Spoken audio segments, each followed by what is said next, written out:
Selamat malam, sejahtera, shalom Bapak Ibu Saudara-saudara, Jemaat GPB Sejahtera di DKI Jakarta yang diberkati Tuhan. Salam sehat semuanya. Mari membaca Alkitab. Bacaan Alkitab kita malam ini, Kitab Kejadian pasal 25 dan 26. Kita siapkan Alkitab kita satu dalam doa.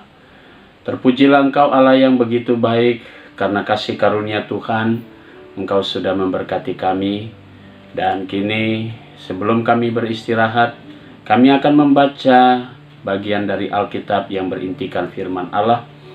Kami percaya dalam bimbingan Roh Kudus-Mu, kami semua terfokus pada pembacaan Alkitab malam ini. Terpuji nama-Mu Tuhan Yesus. Amin. Kejadian pasal 25 berkata demikian. Abraham mengambil pula seorang istri namanya Keturah. Perempuan itu melahirkan baginya Zimran, Yoksan, Medan, Midian, Isyabak, dan Suah. Yoksan memperanakan Seba dan Dedan. Keturunan Dedan ialah orang Asyur, orang Letus, dan orang Leum. Anak-anak Midian ialah Eva, Efer, Henok, Abida, dan Eldaah. Itulah semuanya keturunan Keturah. Abraham memberikan segala harta miliknya kepada Ishak, tetapi kepada anak-anaknya yang diperolehnya dari gundik-gundiknya ia memberikan pemberian. Kemudian ia menyuruh mereka masih pada waktu ia hidup meninggalkan Ishak anaknya dan pergi ke sebelah timur, ke tanah timur. Abraham mencapai umur 175 tahun, lalu ia meninggal. Ia mati pada waktu telah putih rambutnya, tua dan suntuk umur. Maka ia dikumpulkan kepada kaum leluhurnya. Dan anak-anaknya Ishak dan Ismail menguburkan dia dalam gua Makpela di padang Efron bin Soar, orang Het itu, padang yang letaknya di sebelah timur Mamre, yang telah diberi Abraham dari Bani Et. Di sanalah terkubur Abraham dan Sarah istrinya.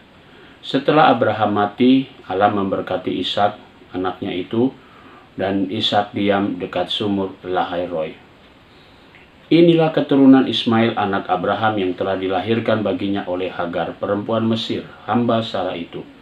Inilah nama anak-anak Ismail yang disebut menurut urutan lahirnya. Nebayot, anak sulung Ismail, selanjutnya Kedar, Adbeel, Mibsan, Misyamah, Duma, Masa, Hadad, Tema, Yetur, Nafis, dan Ketma. Itulah anak-anak Ismail, dan itulah nama-nama mereka menurut kampung mereka dan menurut perkemahan mereka, 12 orang raja masing-masing dengan sukunya. Umur Ismail 137 tahun, sesudah itu ia meninggal. Ia mati dan dikumpulkan kepada kaum leluhurnya. Mereka itu mendiami daerah dari Havilah sampai Syur, yang letaknya di sebelah timur Mesir ke arah Asyur. Mereka menetap berhadapan dengan semua saudara mereka. Inilah riwayat keturunan Ishak, anak Abraham. Abraham memperanakan Ishak, dan Ishak berumur 40 tahun ketika Ribka anak Betuel, orang Aram dari Pandan Aram, saudara perempuan Laban, orang Aram itu. Diambilnya seorang istrinya. Berdoa Ishak kepada Tuhan untuk istrinya, sebab istrinya mandul. Tuhan mengabulkan doanya sehingga Ribka, istrinya itu mengandung. Tetapi anak-anaknya bertolak-tolakan di dalam rahimnya, dan ia berkata, "Jika demikian halnya, mengapa aku hidup?" Dan ia pergi meminta petunjuk kepada Tuhan. Firman Tuhan kepadanya, "Dua bangsa ada dalam kandunganmu, dua suku bangsa akan berpencar dari dalam rahimmu. Suku bangsa yang satu akan lebih kuat dari yang lain, dan anak yang tua akan menjadi hamba kepada anak yang muda." Setelah genap harinya untuk bersalin, memang anak kembar yang di dalam kandungannya. Keluarlah yang pertama, warnanya merah, seluruh tubuhnya seperti jubah berbulu, sebab itu ia dinamai Esau. Setelah itu keluarlah adiknya, tangannya memegang tumit Esau, sebab itu ia dinamai Yakub. Ishak berumur 60 tahun pada waktu mereka lahir. Lalu bertambah besarlah kedua anak itu. Esau menjadi seorang yang pandai berburu, seorang yang suka tinggal di padang, tetapi Yakub adalah seorang yang tenang, yang suka tinggal di kemah. Ishak sayang kepada Esau sebab ia suka makan daging buruan, tetapi Ribka kasih kepada Yakub. Pada suatu kali Yakub sedang memasak sesuatu, lalu datanglah Esau dengan lelah dari padang. Kata Esau kepada Yakub, "Berikanlah kiranya aku menghirup sedikit dari yang merah-merah itu, karena aku lelah." Itulah sebabnya namanya disebut Edom. Tetapi kata Yakub, "Jualah dahulu kepadaku hak kesulunganmu." Sahut Esau, "Sebentar lagi aku akan mati. Apakah gunanya bagiku hak kesulungan itu?" Kata Yakub, "Bersumpahlah dahulu kepadaku." Maka bersumpahlah ia kepada Yakub, dan dijualnyalah hak kesulungannya kepadanya. Lalu Yakub memberikan roti dan masakan kacang merah itu kepada Esau. Ia makan dan minum, lalu berdiri dan pergi. Demikianlah Esau memandang ringan hak kesulungan itu. Kejadian pasal 26. Maka timbullah kelaparan di negeri itu. Ini bukan kelaparan yang pertama yang telah terjadi pada dalam zaman Abraham. Sebab itu Ishak pergi ke Gerar kepada Abimelek, raja orang Filistin. Lalu Tuhan menampakkan diri kepadanya serta berfirman, "Janganlah pergi ke Mesir, diamlah di negeri ini, negeri yang akan kukatakan kepadamu. Tinggallah di negeri ini sebagai orang asing, maka aku akan menyertai engkau dan memberkati engkau. Sebab kepadamulah dan kepada keturunanmu akan kuberikan seluruh negeri ini, dan aku akan menepati sumpah yang telah kuikrarkan kepada Abraham ayahmu. Aku akan membuat banyak keturunanmu seperti bintang di langit. Aku akan memberikan kepada keturunanmu seluruh negeri ini, dan oleh keturunanmu semua bangsa di bumi akan mendapat berkat. Karena Abraham telah mendengar firmanku dan memelihara kewajibannya kepadaku, yaitu segala perintah, ketetapan, dan hukumku."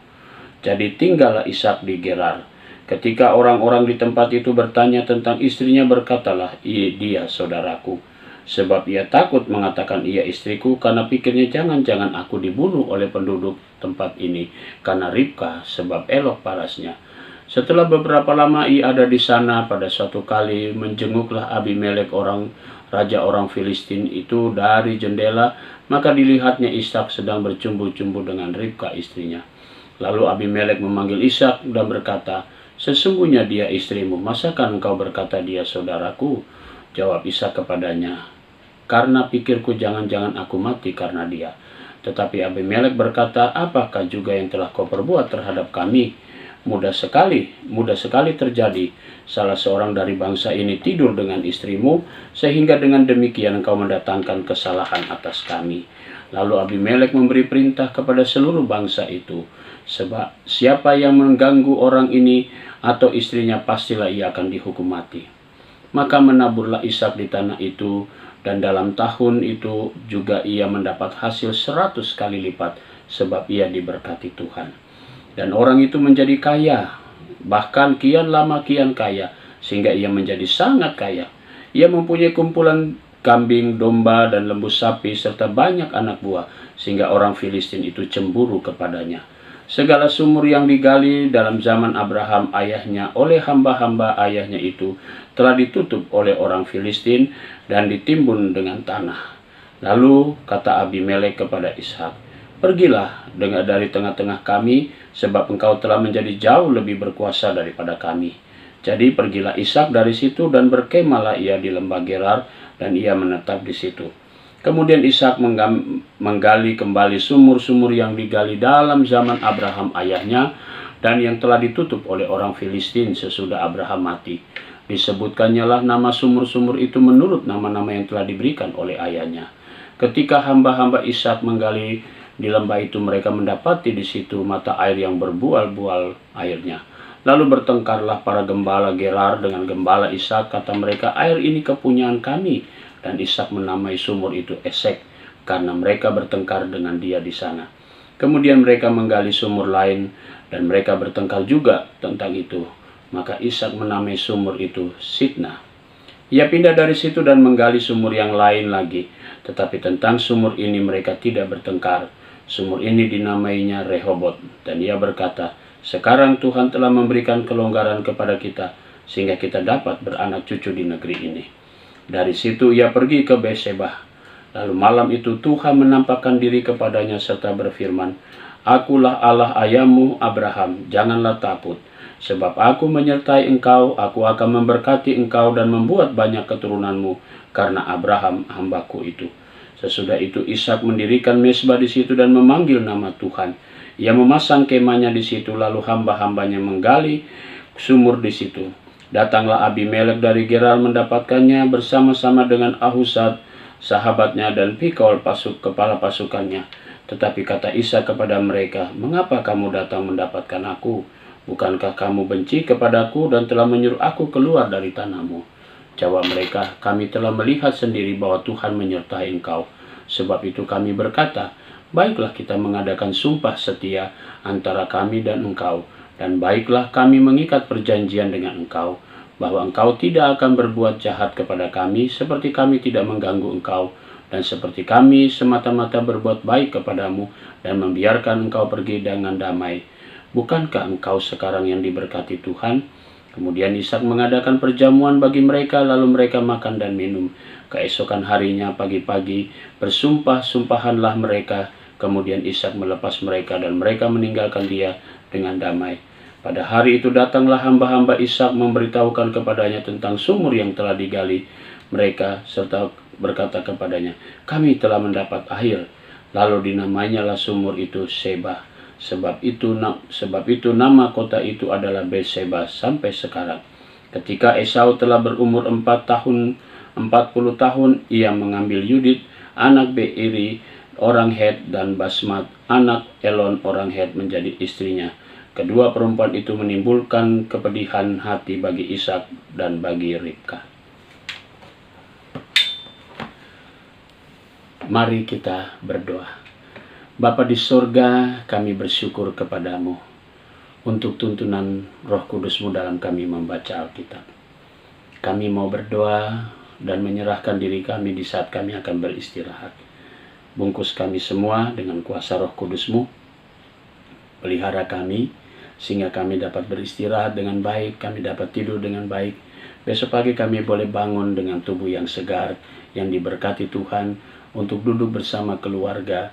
Kami boleh mempersiapkan ibadah kami di hari Minggu yang sudah Tuhan kuduskan secara live streaming yang dilakukan oleh Gereja GBB Sejahtera.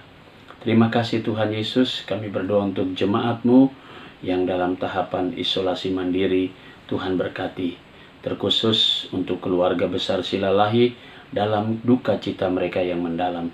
Tuhan tetap menghibur keluarga besar Silalahi dengan penghiburan-Mu yang sejati. Terima kasih Bapa, kami serahkan doa kami dalam tangan Tuhan Yesus Kristus, Juru Selamat kami yang hidup. Amin. Selamat malam dan selamat beristirahat. Tuhan memberkati saudara.